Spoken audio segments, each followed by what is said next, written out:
మాటలు రాని నటులు. అందరికీ వందనాలు. తెలుగు నాటకరంగ అభివృద్ధికి నేను 125 వ్యాసాలు వ్రాశాను. అవి సంకలనాలుగా కూడా వచ్చాయి. గతంలో అవి అవిభక్త ఆంధ్రప్రదేశ్లో 23 జిల్లాల్లో 33 పత్రికల్లో ప్రచురితమయ్యాయి. అందులో ఒకటి ఈ వ్యాసం మీకోసం. మాటలు రాని నటులు. నోరున్నవాడిదే రాజ్యంలా, సంభాషణ బాగా చెప్పగలవాడిదే రంగస్థలం. మాట లేకుంటే చోటే లేదు. నాటక ప్రతి నిండా మాటలే. నాటకర్త ఆలోచనలకు ప్రతిరూపాలు ఈ మాటలే. ఈ మాటల ద్వారానే సందేశం ప్రేక్షకులు అందివ్వాలి. అందుకే నటుడు మాటలు నేర్చుకోవాలి. మాటలు నేర్చినమ్మ ఏడ్చిన అందమే అన్న చందంగా మాటలు బాగా చెప్పే నటులే రంగస్థలం మీద రాణించగలుగుతారు. ఇదివరలో పౌరాణిక నటులు అద్భుతంగా పాడుతుంటే వన్స్ మోర్లే కాదు, ప్రేక్షకులు నాణ్యాలు నగలు రంగస్థలం మీదకి విసిరితే నటులు అవి మూటలు కట్టుకునేవారు.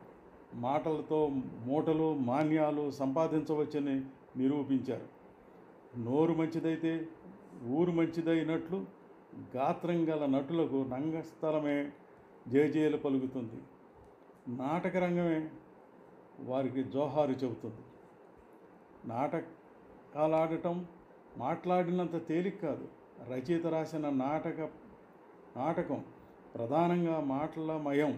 నటీనటులు ఈ మాటలనే ముఖ్యంగా మాట్లాడాలి. అందుచేత సాధారణంగా రచయిత రాసిన మాటలే, నటుడు చెప్పేది మాటలే కాబట్టి నాటకం అంటే మాటలు మాత్రమే అని అనుకోవచ్చును. నిత్య జీవితంలో కూడా భావ ప్రకటనకు ఎక్కువగా మాటలే ఆడతాం. మాట్లాడటం మనకు తెలుసున్నదే కాబట్టి మాటలంటే చులకన భావమే. కొందరి మాటలు కోటలు దాటుతాయి, కానీ కాళ్ళు గడప దాటవు. అతిగా మాట్లాడేవారిని వసపెట్టని, వాగుడుకాయని, వాడు నోరు తెరిస్తే ఇక ముయ్యడని, మాటల్లో పడి మొగుణ్ణి మర్చినట్లని, మాటల పసే కానీ చేతల పస లేదు అని, మాట తెగులు, నీటికి నాచు తెగులు అట, మాటకారి మాటలు అని, మాటకారి నీటుగాడు అని, ఇలా ఎన్నో మాటలు గల సామెతలు నిత్య జీవితంలో మనుషులు మాట్లాడటం మనం వింటూ ఉంటాం. అంటే మాట్లాడటం అబద్ధాలాడటం అంత తేలిక అనుకుంటాం. అందుకే నిత్య జీవితంలో మాట్లాడేస్తుంటాం. మాటల్లో తప్పులు దొర్లితే సారీ అని మరో చిన్న మాట అనేస్తాం. కానీ రంగస్థలం మీద మాట్లాడటం అంత తేలిక కాదు. నిత్య జీవితంలో మనం చెప్పవలసిన వారికి తెలిసేటట్లు మాట్లాడితే చాలు, మనుగడ సాగించవచ్చును. కానీ రంగస్థలంలో ప్రేక్షకులు నేల మీద ఉంటారు.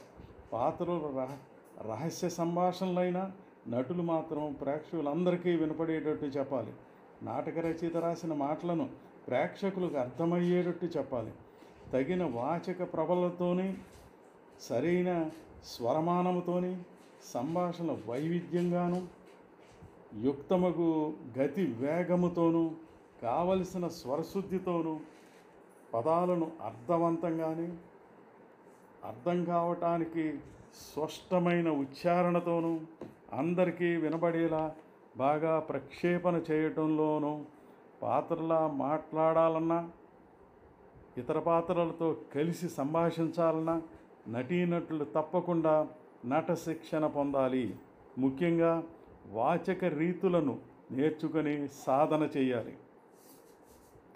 ఒక్కొక్క అక్షరం ఒక్కొక్క రకంగా ఉచ్చరించాలి. అంటే అక్షరాలు, వాటిని పలికే విధానం నటుడు విధిగా నేర్చుకోవాలి. రంగస్థల శాస్త్రంలో పాటు భాషా శాస్త్రం, ధ్వని శాస్త్రాలు కూడా తగినంతగా తెలుసుకోవాలి. అదే పద్యనాటకంలో అయితే నటులు పద్యాలు పాడాలి. కొన్ని నాటకాల్లో పాటలు పాడవలసి రావచ్చును. అందుకు నటులు సంగీత జ్ఞానం కూడా అవసరమవుతుంది. ఇంత లోతుకు వెళితేనే మనం గజ ఈతగాళ్ళమేమో కాదో తెలుస్తుంది. ఒడ్డు దగ్గరలో ఈదితే ఈత వచ్చినట్లే ఉంటుంది.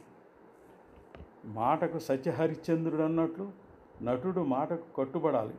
మాట పోయాక ప్రాణం ఉన్నా ఒకటే ఒకటే పోయినా ఒకటే అన్నంత విధంగా నటుడికి మాట సరిగా లేకపోతే పాత్ర పోయినట్లే. మాట లేకుంటే చోటే లేదన్నట్లు నటుడికి రంగస్థలం లేదు, మాటలే మంత్రాలు అన్నట్లు నటుడికి మాటలే తంత్రాలు. మాటలు గొప్ప మాటలు చాలవు.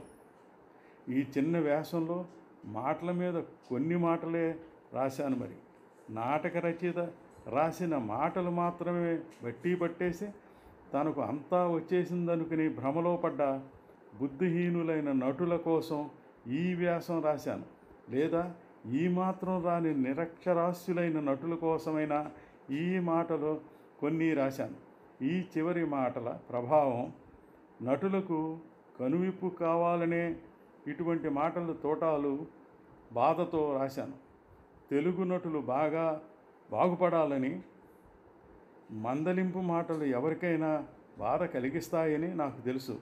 అయినా ఆవేదనతోనూ తెలుగు నాటరంగంపై అచంచలమైన అభిమానంతోనూ ఈ మాటలు అన్నానని విజ్ఞులు గ్రహించగలరని ఆశిస్తున్నాను. సరే, నటుల నోట ముత్యాలు రాలాలి. ఇదే ఆప్తవచనం. నమస్తే. కొత్తపల్లి బంగారరాజు.